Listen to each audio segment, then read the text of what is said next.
और चलिए आगे बढ़ेंगे, अगली खबर की तरफ हम रुख कर रहे हैं। कोरोना के बाद ब्लैक फंगस के अटैक के बाद अब हम देखें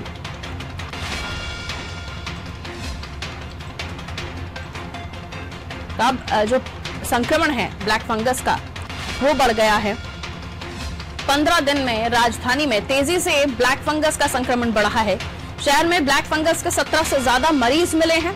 अकेले हमीदिया अस्पताल को ही देख लीजिए तो यहां 23 मरीज ब्लैक फंगस के ही भर्ती हैं।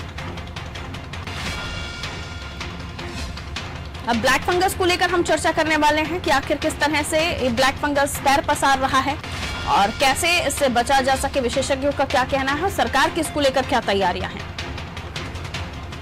चलिए लिए चलते हैं आपको वैभव के पास, हमारे साथ जुड़े हुए हैं। वैभव, ब्लैक फंगस का अटैक, अभी कोरोना ही बड़ी चुनौती बना हुआ था, ब्लैक फंगस को लेकर जनता परेशान हो चुकी है कि आखिर ये क्या है, क्योंकि अभी तक कोरोना को ही बहुत अच्छे से समझ नहीं पाए थे। अब ब्लैक फंगस एक नई बीमारी, सरकार के लिए भी बड़ी चुनौती हो जाएगी, और ऐसे में क्या तैयारियां सरकार की इससे निपटने के लिए, क्या कुछ आपके पास जानकारी?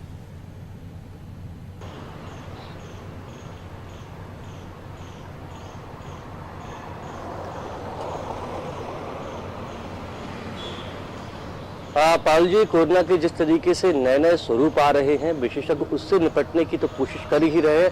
वैक्सीन भी नहीं है तो कोरोना का संक्रमण अभी समाप्त नहीं हुआ है।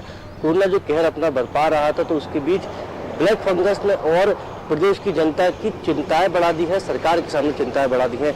जिस तरीके से हमने महाराष्ट्र में देखा कि महाराष्ट्र में किस तरीके से ब्लैक फंगस के शिकार मरीजों की आंखें निकालनी पड़ी, ये बेहद महत्वपूर्ण है, क्योंकि ब्लैक फंगस के बारे में अभी शोध चल रहा है कि किस तरीके से उसका इलाज किया जाए ताकि प्रदेश की जनता को ब्लैक फंगस से बचाया जा सके। तो महाराष्ट्र में जो ब्लैक फंगस ने कहर बरपाया, तो कहीं ना कहीं उसका असर, चूंकि महाराष्ट्र की सीमाएं मध्य प्रदेश से लगी भी हुई हैं, तो उसका सीधा असर मध्य प्रदेश पर भी देखने को मिल रहा है। हमीदिया अस्पताल में एक अलग से वार्ड बनाया गया है जहाँ पर ब्लैक फंगस से जो पीड़ित मरीज हैं उनका इलाज किया जा रहा है और शोध भी किया जा रहा है, ताकि जो ब्लैक फंगस का इलाज जिस इंजेक्शन के माध्यम से होता था पायल जी, वो बाजारों से इंजेक्शन ही गायब हो गया है। पिछले 2 दिनों में जो इंजेक्शन जिसके माध्यम से ऐसा माना जाता था कि ब्लैक फंगस पर हम काबू पा सकते हैं, तो जो आपदा में अवसर तलाश रहे हैं लोग, पायल जी, बेहद महत्वपूर्ण है कि दवाएं बेहद जरूरी होती हैं किसी भी इलाज के लिए, किसी बीमारी से निपटने के लिए, लेकिन वर्तमान में कुछ लोग ऐसे भी हैं जो इस अवसर का फायदा उठाकर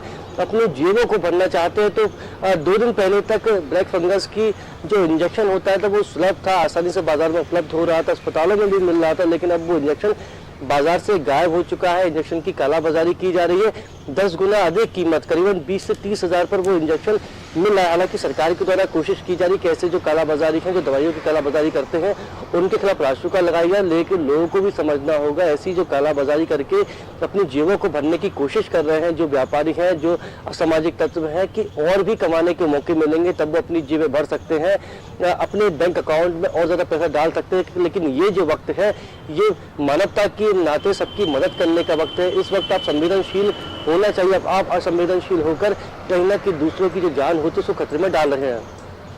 बिल्कुल, और ऐसे में अगर इस तरह की हरकतें करने वाले लोग या इस तरह का काला कारनामा करने वाले लोग, जिनका खुद की आत्मा भी मर चुकी है, क्योंकि ऐसे समय पर अगर उनकी संवेदनशीलता है नहीं तो वो उनके अंदर इंसानियत भी नहीं है, ऐसा भी हम कहेंगे उनके लिए, लेकिन सरकार भी अपनी तरफ से कार्रवाई कर रही है।